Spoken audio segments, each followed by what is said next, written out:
안녕하세요. 혹시 건물 천장을 보다가 문득 저 작은 게 어떻게 불이 났을 때 우리를 지켜준다는 거지? 이런 생각 해보신 적 있으세요? 사실 그 안에는요, 우리가 생각하는 것보다 훨씬 더 정교한 공학 기술이 숨어 있습니다. 오늘 아주 평범해 보이는 이 스프링클러 속에 숨겨진 비밀 코드를 같이 한번 파헤쳐 보겠습니다.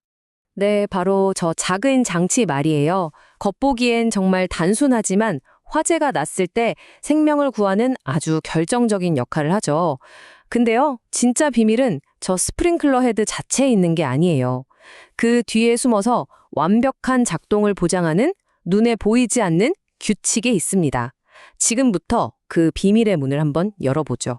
오늘 우리가 어떤 순서로 이 비밀을 파헤쳐 볼 거냐면요. 먼저 이 시스템 전체를 지배하는 규칙의 세계로 들어가 볼 거고요. 그리고 그중에서 가장 중요한 세 가지 규칙을 하나씩 뜯어 볼 겁니다. 마지막으로 이 코드들이 대체 왜, 어떻게 우리의 생명을 구하는지 그 핵심까지 알아보겠습니다. 자, 그럼 첫 번째 비밀의 문부터 열어보겠습니다. 스프링클러가 진짜 위급한 순간에 100% 완벽하게 작동하는 거. 이거 절대 우연이 아니거든요.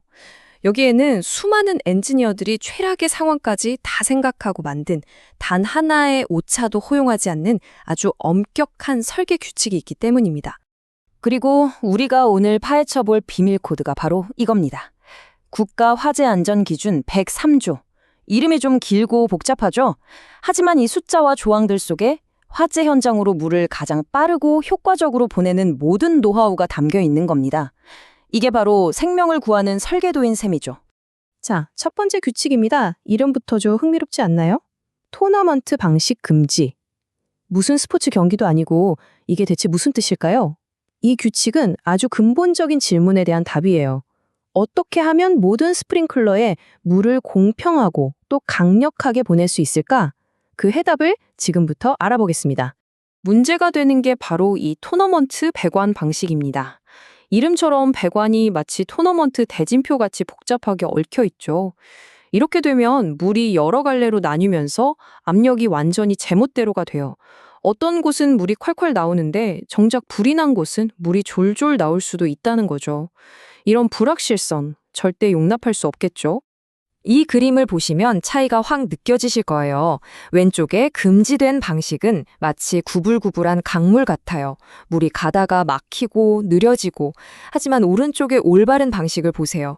시원하게 뻥 뚫린 운하처럼 물이 필요한 곳까지 막힘없이 아주 강력하게 직행합니다. 스프링클러의 첫 번째 비밀, 바로 단순함과 직접성입니다. 자, 그럼 이제 두 번째 규칙으로 넘어가 볼까요? 이름하여 마법의 숫자 8입니다. 배관을 단순하게 만드는 것만으로는 충분하지 않아요. 진짜 중요한 건 바로 압력을 끝까지 유지하는 거거든요. 모든 헤드에서 불을 끌 만큼 강력한 물줄기가 뿜어져 나오게 하려면 어떻게 해야 할까요? 그 비밀이 바로 숫자 8에 숨어 있습니다. 네, 그 해답은 바로 이 숫자 안에 있습니다. 8. 아주 간단한 숫자 같지만 이 숫자가 스프링클러 시스템의 성능을 좌우하는 그야말로 마법의 숫자라고 할 수 있습니다. 규칙은 아주 명확합니다. 하나의 가지 배관에 달 수 있는 헤드는 최대 8개까지다. 왜 하필 8개일까요? 혹시 정원호스 끝에 노즐을 여러 개 연결하면 물줄기가 점점 약해지는 거 경험해 보셨죠? 그거랑 똑같습니다. 8개라는 한계를 딱 정해둬야 가장 멀리 있는 헤드까지도 불을 확실하게 끌 수 있는 강력한 압력을 보장할 수 있는 거죠. 근데 이 8의 규칙이 그냥 무조건 안 된다고 막는 꽉 막힌 규칙은 아니에요. 아주 스마트한 예외 조항이 있거든요. 예를 들어서 사무실에 칸막이를 새로 쳐서 어쩔 수 없이 헤드 하나를 추가해야 한다. 그럼 9개까지는 괜찮다는 겁니다.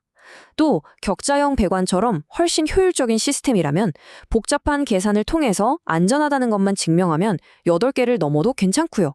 원칙은 지키면서도 현실을 반영하는 아주 똑똑한 규칙이죠. 자, 이제 마지막 세 번째 규칙입니다. 이 규칙은 기술이 발전하면서 생긴 새로운 과제를 다루는데요. 바로 배관과 스프링클러 헤드를 연결하는 그 마지막 구간의 문제입니다. 설치는 점점 쉬워지는데 그 편리함이 혹시 안전을 위협하지는 않을까요? 이 규칙이 바로 그에 대한 해답을 줍니다. 요즘엔 설치하기 편하게 이렇게 막 구부러지는 유연한 배관을 많이 쓰거든요. 근데 편리함이 안전보다 중요할 순 없잖아요. 그래서 법으로 딱 두 가지 안전장치를 걸어둔 겁니다. 첫째, 국가에서 이 제품은 안전합니다라고 인증한 제품만 쓸 것. 그리고 둘째, 이 길이 이상은 절대 안 됩니다라고 정해진 길이를 반드시 지킬 것. 최신 기술은 받아들이지만 안전의 원칙과는 절대 타협하지 않겠다는 강력한 의지가 보이는 부분이죠. 자, 지금까지 세 가지 핵심 규칙을 살펴봤습니다. 토너먼트 금지, 마법의 숫자 8, 그리고 유연하지만 엄격한 마지막 연결까지.